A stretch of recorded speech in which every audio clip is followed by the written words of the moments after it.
안녕하십니까. 슈퍼소닉 TV 밀리터리 인사이드 시간입니다. 자, 오늘 또 김대영 평론가님. 예, 안녕하십니까. 안녕하십니까.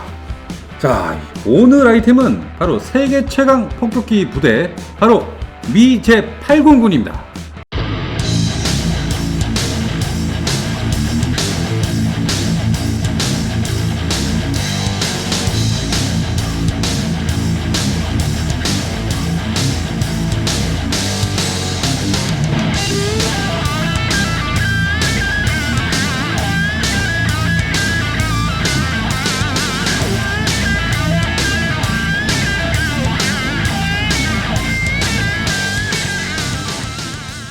자, 폭격기 부대 하면은 이 3대장 있지 않습니까? 그렇죠. 우리가 지난 시간에 B1B도 한번 했었고. 그렇죠.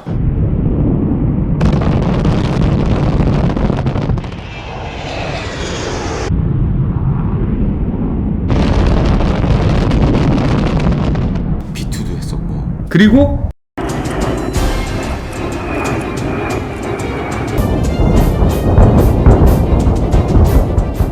B52는 바로 안승모 대표님이 이제 하실 예, 거고. 디펜스 타임즈 안승모 대표님께서 또 해주실 거고요. 그러니까 이 세 개의 폭격기를 다 운용하는 부대가 있습니다. 그게 바로 미 8공군이에요. 그러니까 미 8공군이 지금 이제 예. 미 공군의 지구권 타격 사령부에 속해 있고요. 야, 이 말 되게 웃기네. 지구권 타격 사령부. 지구권. 예. 그러니까 그냥 글로벌하게 저기 하는 거지, 이 형들은. 예. 5개 폭격기 비행단과 이제 지원 부대를 가지고 있습니다. 야, 말만 들어도 무시무시합니다. 일단. 전 세계에서 유일한 네. 전략 폭격기와 지원 그런 세력들을 가지고 있는 부대라고 할 수 있겠습니다. 오. 물론 이제 전략 폭격기가 러시아도 있고 지금 네네. 우크라이나를 침공한 러시아도 있고. 예. 근데 이상하게 우크라이나 전쟁에서 러시아의 전략 폭격기가 등장을 안 해요. 투폴레프. 그러니까 뭐 TU-160 블랙잭도 있고 네. 그다음에 베어도 있고 이제 순항미사일 쏘고 막 이래야 되는데 얘는 뜰 줄 알았어. 안 보여. 지금 어디 갔는지 안 보여. 왜 그러는 거죠?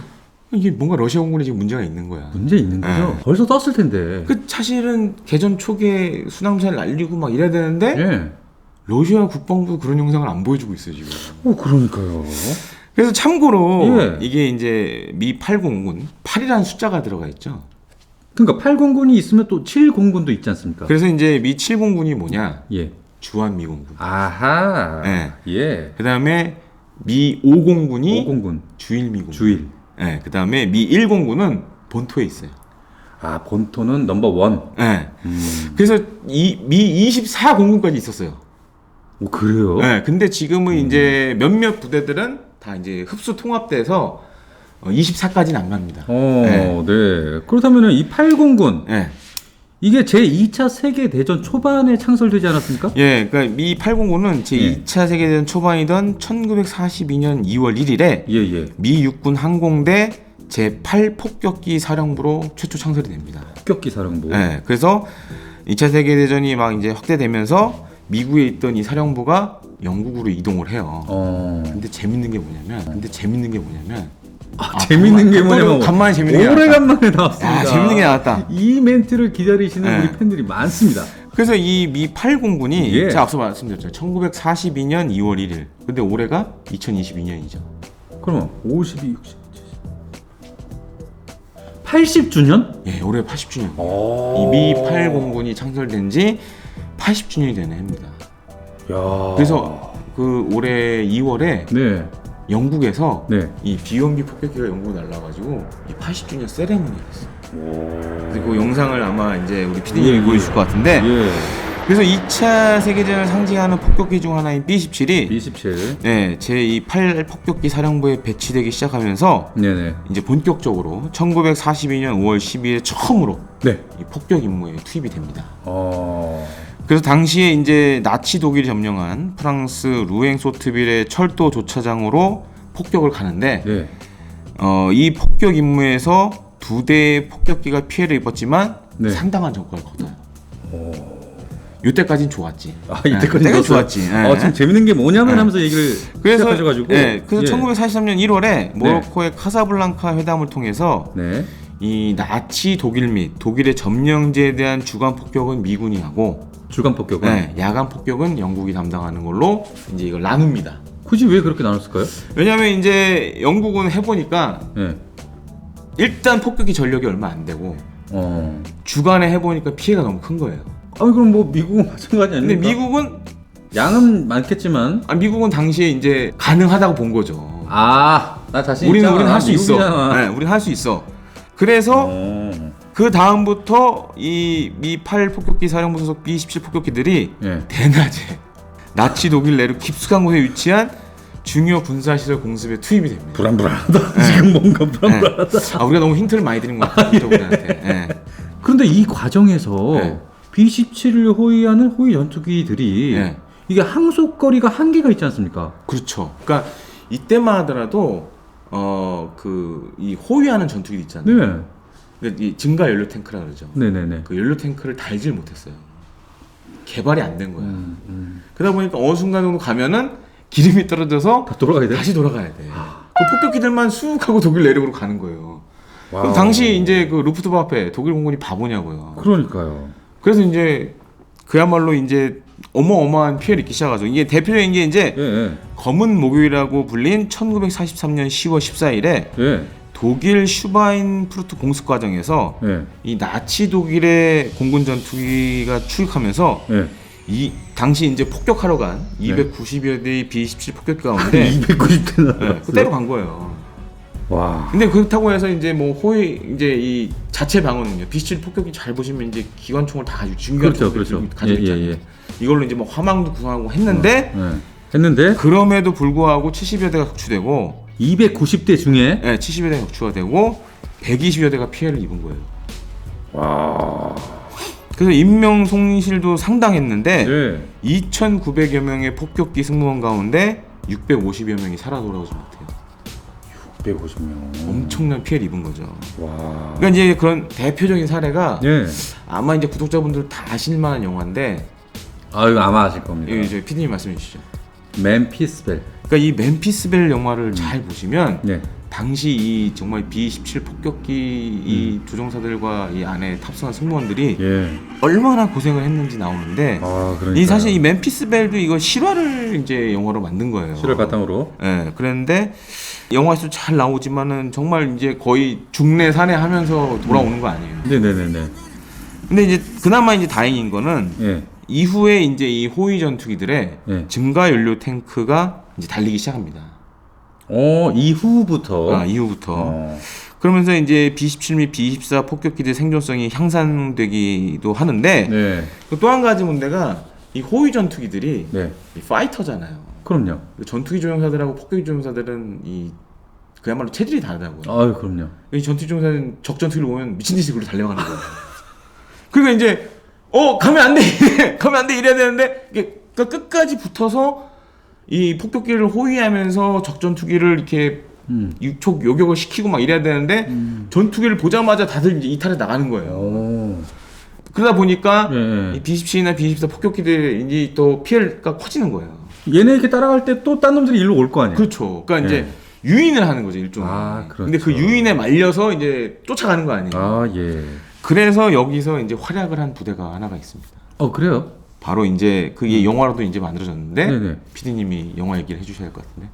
이거는 제가 김평님이 하시는 게 나을 것 같아요. 그래서 2012년에 이 레드 테일스라는 영화가 이제 개봉을 하는데 이게 바로 이제 2차 세계대전 말기를 배경으로 이 미 육군 항공대의 흑인 조종사들로만 구성되었던 항공부대 터스키키 에어맨의 이 실화를 바탕으로 한 영화입니다. 근데 이 터스키키 에어맨이 활약을 했던 게 뭐냐면 이런 폭격기 호위에 이 터스키키 에어맨들이 그야말로 온갖 희생을 하면서 폭격기들을 지키는데 큰 역할을 하게 돼요. 이 영화 제작도 스타워즈 시리즈 아닙니까? 조지 루카스 감독. 조지 루카스. 그래서 이 네트에서 잘 보시면 스타워즈랑 비슷하다는 느낌이 특히 이제 전투기 느낌이 공중전 이런 거 묘사하는 거 보면 이 실제 전투기 가지고 하진 않았지만 CG로 많이 했거든요. 근데 보면은 스타워즈에서 막 엑스윙이랑 막 파이터들 막 싸우는 그런 듯한 느낌이 나기도 하는데 하여튼 이 터스키키 이 에어맨들이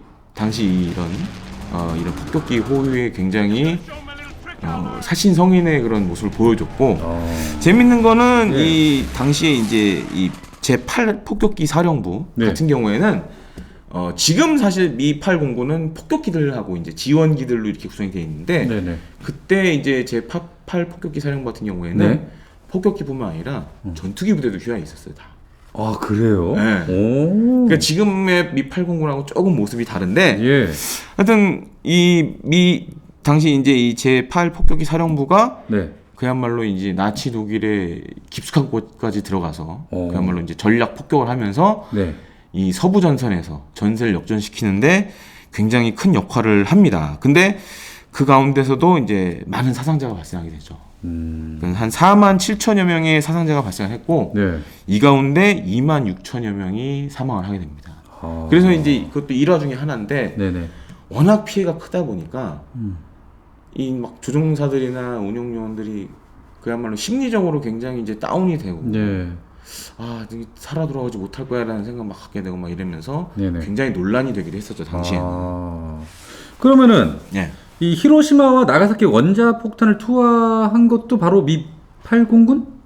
사실 저도 그런 줄 알았어요. 왜냐면은 예.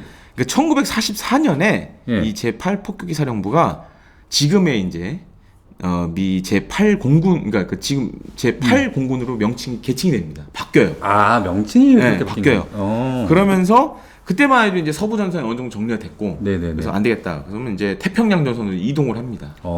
이동을 해서 이제 그 태평양 전선에 배치가 돼서 네. 이제 당시 이제 미국이 일본을 직접 침공하려고 그랬었잖아요. 그렇죠. 그래서 그 준비 성격으로 이제 요걸 이제 서유럽에서 데려와서 네. 태평양에 배치했는데 네. 너무 늦게 온 거야. 좀 늦었어요. 네, 늦었어. 근데 그래서 늦었어. 사실 이제 일본의 원폭을 투하한 거는 네. 그러니까 태평양에 먼저 와 있던 그 제20공군 소속의 B-29 폭격기가 이제 담당하게 됩니다.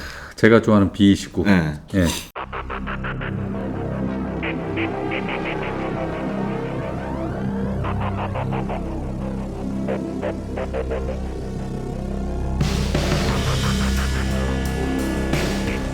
그러면 제2차 세계대전 이후에 미 육군 항공대로 미 공군이 창설되는 겁니까? 그렇죠. 이제 사실은 2차 세계대전 당시 잘 보시면은 영국은 영국 공군이었잖아요. 네. 로열 에어포스였고. 네네네. 근데 당시 이제 그러니까 어떻게 보면 지금 미 공군은 2차 세계대전 당시에 이제 미 육군 항공대로 있었거든요. 미 육군 항공대. 그러면서 이제 1947년에 네네. 이 미 육군 항공대가 미 육군에서 분리돼서 미 공군으로 창설을 하게 됩니다. 아, 47년에. 네. 근데 그 이전에 이 미국의 전략 공군 사령부라는 게 창설이 돼요. 그러니까 이제 당시 이제 미 육군 항공대가 B-29 폭격기로 네. 일본 히로시마 나가사키 원폭을 투하했잖아요. 그러면서 이제 전략적인 성격이 강해진 거죠. 그러면서 1946년 3월 21일에 네네. 그 미 공군이 이제 미 육군에서 이제 네. 미 육군 항공대가 공군으로 이제 변하기 전에 분리되기 전에. 요게 이제 따로 떨어져 나와서 네. 1944년에 3만 7천 명 규모로 이 전략공군 사령부가 창설이 됩니다. 그러니까 어떻게 보면 먼저 만들어진 거예요. 예. 그래서 이제 전략공군 사령부가 냉전 시기에 큰 역할을 하는데 예. 사실은 이거는 좀 많은 분들이 모를 수도 있는데 예. 당시 이제 미 육군 항공대가 꿈이었어요. 자기네들만의 군으로 창설이 되는 게. 그래서 사실 이제 이 태평양 전선에서 이제 B-29가 이렇게 활약을 하는 거 보면 네.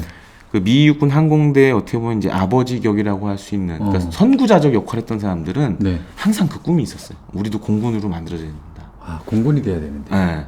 근데 이제 육군 항공대다 보니까 사실 우리 지금 육군 항공대도 사실 육군 내에서 힘이 없는데 그렇죠. 똑같은 거 아니겠어요? 예. 그러니까 육군은 일단 지상전에 주력을 하는 그런 군대다 보니까. 네. 그래서 사실 이제 B-29를 이용해서 일본을 이제 공습할 때 보면은 네. 그 마지막에 가서는 그런 생각까지 하게 돼요. 네. 화학 무기를 일본에 쓰자. 화학 무기로 공습을 하자. 예. 그런 막 스토리 나오고 하는데 예. 그만큼 전쟁에서 미 육군 항공대의 역할이 커야지만 우리가 향후 공군으로 발전할 수 있다라는 게 굉장히 강했죠. 근데 전후에 예. 이렇게 된 거죠, 이제. 그 꿈이 이제 현실이 된 거죠. 네. 그래서 사실 이 미 공군의 이 전략공군 사령부 같은 경우에는 네. 정말 냉전을 상징하는 부대였어요. 그래서 이제 제가 뒤에도 좀 설명드리지만 네. 물론 이제 전략 폭격기도 있었지만 뭐 지금 우리가 아는 U2라든가 뭐 그다음에 SR-72 뭐 이런 전략 정찰기, 네네. 그다음에 ICBM, 그다음에 이제 폭격기, 뭐 공중급식 이런 걸 다 가지고 있었어요. 그러니까 막강한 전력이었죠. 그러니까요. 그때 이제 냉전 당시에 전략 공군 사령부는 그렇게 볼 수 있겠습니다. 예. 지금 한창 지금 러시아 우크라이나 전쟁이 지금 진행 중인데요. 그래서 봤을 때 1960년대 이때 크롬돔이라는 작전이 실시가 됐다. 그러니까 이것도 잘 모르시는 분들이 많을 거예요.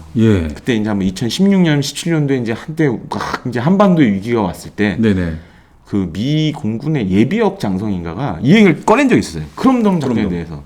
이 크롬 작전이 뭐냐면은